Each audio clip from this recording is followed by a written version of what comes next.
Monica Lee, I'm a community worker and I work for Birmingham City Council. I work for Health and Wellbeing, the Wellbeing Service, which is quite a new organisation to Birmingham City Council, but it's very innovative and is the way forward about keeping people healthy. We do herbal treatment courses, we do, as you see, we've got the Royal Ballet in at the moment, doing movement, we do Tai Chi, we do Zumba, we do community lunches, we grow stuff in the garden, grow veg and fruit. It's all about helping people to keep healthy, and then Birch and other agencies come in to help people cook, know how to cook for a budget as well. We did Feed Yourself for £1 a day as well. That was interesting. Through Martin and Carol, and we sat on the same steering group, and Martin's a local resident and he told me about ChangeKitchen, and we put in for some, well, Birch put in for some funding to run some workshops, and I was quick off the mark. I said, well, why don't you run them at Stanhope? So she did. So that was an extra facility for me, but it was also, it was an outlet where Birch could teach, and every one of the workshops was so well attended. And we did one with, we did a couple with kids, mainly kids in the holidays, and that was brilliant. They loved chopping and cooking, and you know, it's just so good to educate them when they're young. But some of the older people who are sort of stuck in their ways, maybe didn't have that much culinary skill, they decided they would try a few new things, and as a result of that, we bought a big bag of soya mince from Birch got it for us, and we're only just finishing it. It's lasted for ages, and I've done shepherd's pie, and I put on the menu vegetarian shepherd's pie, and everybody's like, oh, can I have some of that minced shepherd's pie? And they think it's meat, but then the vegetarians, I'm saying to them, honest, it's not meat. They're having to convince them it's not meat. So it's really good, because I think it costs £15 or something, and it's lasted for probably about 5 months. So, you know, if I bought £15 worth of mince, that would be gone in one lunch. So it's very cost effective, it's good for people. So I'm really pleased at that. ChangeKitchen have got a really good reputation, and Birch is passionate about what she does, and it comes across, and that makes such a difference. You just get somebody in that's just teaching, and they don't really care. That comes across too, so people aren't going to turn up. But Birch is passionate, and she's like the crazy chef. You know, she's like, oh, you can put a bit of this in, don't measure it, chuck a bit of this in, chuck a bit of that in. And it was good because she used stuff from our garden as well. So some of the herbs that we grow that we're not really sure what to do with, she used them, and she chucked them in, and it's like, oh, chuck it in, put this in, put that in. And it was brilliant. And everything had such a sort of, it all tasted really herbally. And she had this brilliant stuff that myself and one of the other women loved, and she brought us some back. It's this, because if you cook for a family, you have to cook quite blandly if you've got children there and stuff. These flakes, and they look like fish food, but they're peppers, and it's like flaked peppers, and you can just shake it over your dinner, and it's absolutely lovely. It gives it a bit of a kick. So you can actually spice up your own, or spice up whoever's you want to, but without spicing the whole lot, which was really good. The kids here love cooking. I mean, even before we had Birch, we were doing Come Dine With Me. I had an 11-year-old cooker. But we first started cooking for 4 people, so the chef would be one of the kids, and they would cook for 3 guests. And they were inviting their teachers, and especially if they didn't get on with them, you know, to build bridges. And we used it for all sorts of purposes of getting people college places, and you know, it worked quite well. And then the one lad, he loves cooking, Reese, and he's actually now at the College of Food, or whatever they call it nowadays. Birmingham, yeah, it's the College of Food still. He's just started there, but he did a come dine with me for 10 people when he was 11. He cooked a 5-course meal, and we had the Deputy Lord Mayor of Plymouth and the Deputy Lady Mayoress of Plymouth. We had the Deputy Lady Mayoress of Birmingham, we had the High Sheriff, and we had the Great and the Good, and then he did one when he was about 13 as well. We had about 10 people for that as well. We had the food critic from the Evening Mail, and he said the food was better here and the service was better here than some Michelin star restaurants you've been to.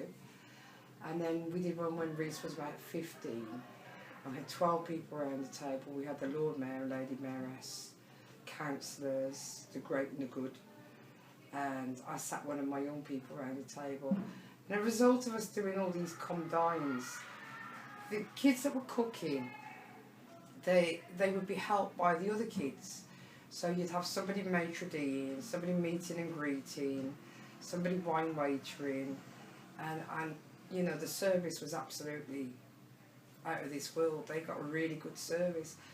And we had one kid do the silver service. He did his silver service. We got another one now, he's front of house and a supervisor at Jamie Oliver's. And Reese has just gone on to the College of Food, and he did a day in Purnell's. So Glyn Purnell had him there for the day.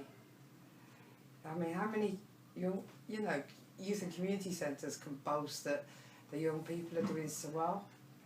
And it's not any old restaurants they go into. I mean, Glyn Purnell's and Jamie's. It's not bad, is it?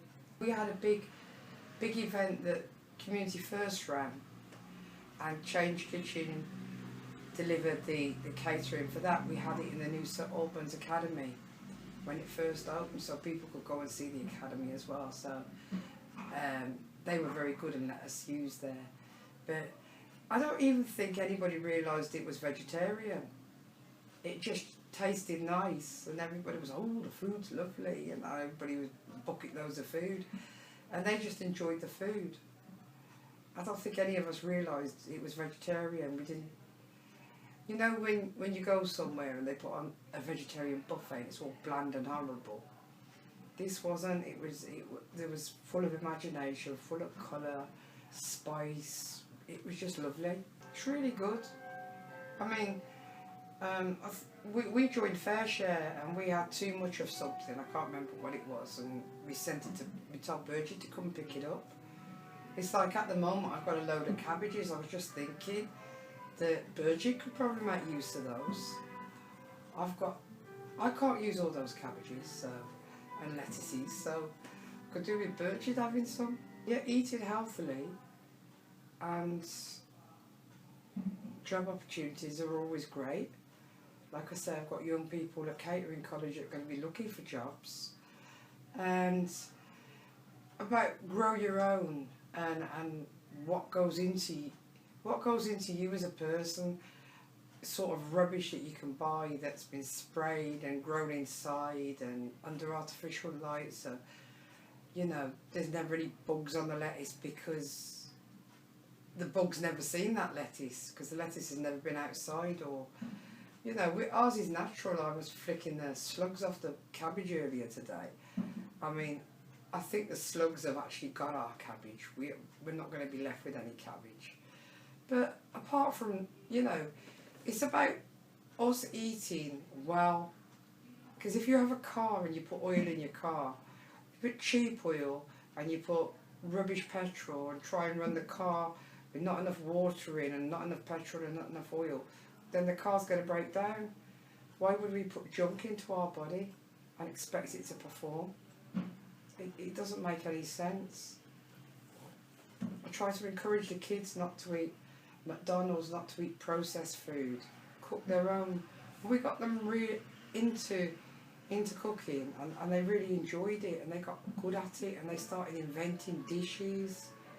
I mean, One of the kids did, when they did the little comdines, Kaleem, he did a pudding called chocolate salami that he sort of invented all on his own, and when it was all rolled, it did look like salami. It was bits of chocolate rolled in, I can't remember what he rolled it in, but it looked like a big salami. But that was his pudding, chocolate salami. The planning department needs to clamp down on how many takeaways they let one shopping centre have, right? Because our shopping centre's inundated with takeaways. Or you've got Greg's, Big John's, you've got a Caribbean, but in fairness, the Caribbean is proper food. It is, you know, it's not junk food, it is proper food. And then you've got like not a KFC, but it's like a little KFC type fried chicken, fried this. And there's another one, Roosters, with fried this, fried that. And if people can eat for £1, why would they go home and cook?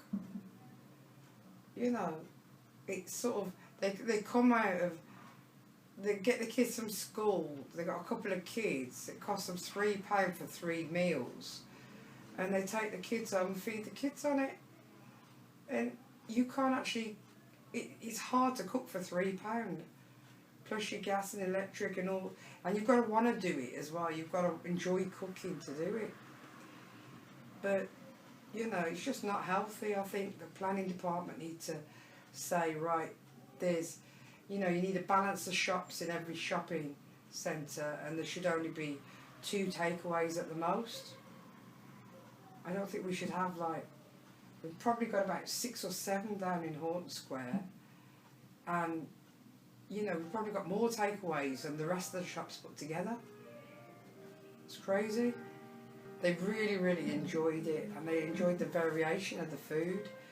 And a lot of them didn't know you could do this and didn't know you could do that. They learnt a lot. They really did learn a lot. And they're still using the sea salt that Birch had bought, the first, not sea salt, the Himalayan salt, the pink salt. We went out and we hunted it down till we found it. And pound stretchers do it, but they're doing it most places now. We went out, we hunted out this Himalayan salt, and we've got that now, and we use that for community lunch, and everybody gets a look in. Everybody has this pink salt, they all like it. To be honest, I think it's Birchid. Like I say, it's personalities that make enterprises. It's her love of cooking, the fact that she wants to cook, she wants to educate people, she enjoys it, the fact that it's sort of, she's thrilled to be showing you, you know, sharing ideas, as opposed to people, we have had somebody come in and a couple of years ago and deliver a cookery workshop, and they were so boring. And they panicked because there were too many people. They didn't think they were going to be able to work because there were more people than they wanted. And everything was an obstacle. And I haven't had them back. And they changed the dates. They were going to do it so often, it was a shame. But Birgit is professional, she's good to work with, she's fun, she enjoys it. She's like a whirlwind that comes in, actually, and she sort of like whirlwinds out as well. It's like, you know, everybody knows Birgit's been. And they all still talk about it, they enjoyed it, and some of them, you know, it's like me using the soy meat.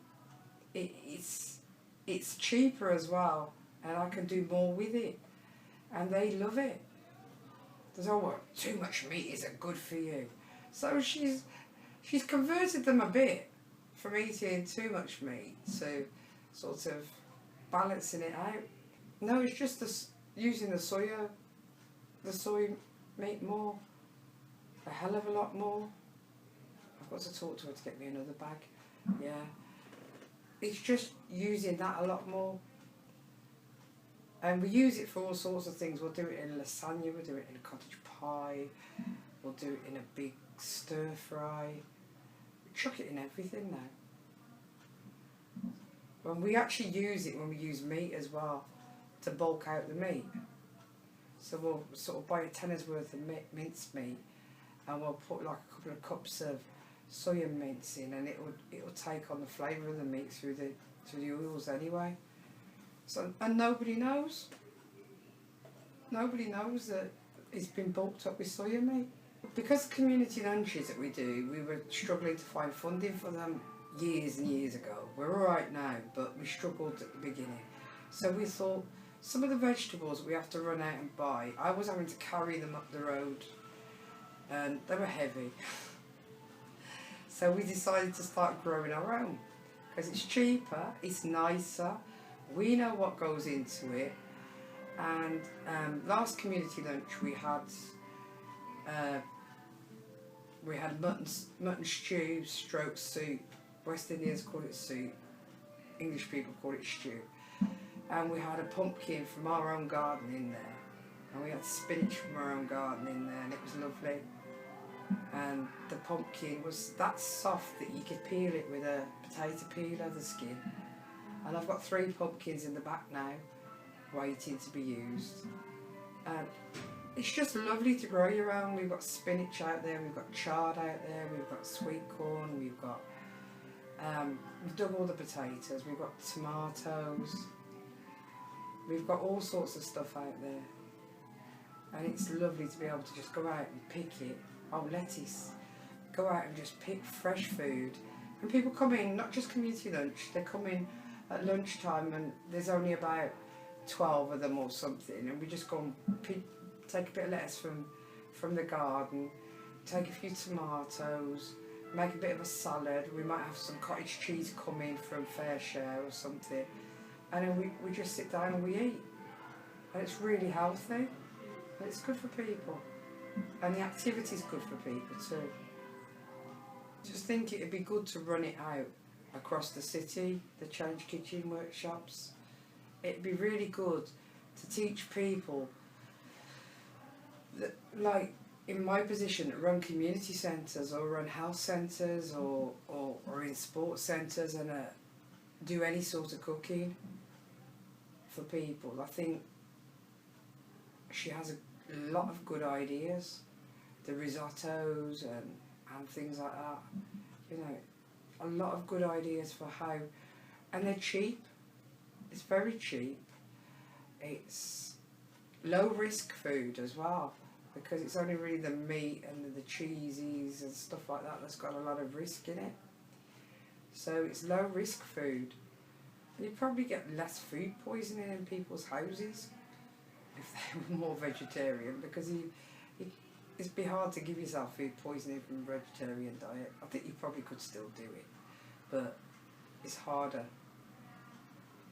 So I think it would be a good idea to roll it out and get more sessions across centres, and not just training workers, but training people. Maybe in doctor surgeries, you know, people that have got high cholesterol and things like that, or diabetes. Maybe she could run a workshop on how to avoid certain foods which got high cholesterol in. Maybe a diabetic one, you know, what not to put in your food if you've got diabetes. Because there are certain foods you're not supposed to eat if you've got diabetes. So we try to do that with people, but then I haven't got that expertise. But we did a herbal treatment course as well, so that was excellent. Birch wanted to come to that, but she never actually made it. And we're trying to put her in touch with the herbalist as well. They both want to meet each other. So that, I think that would be a great meeting of minds.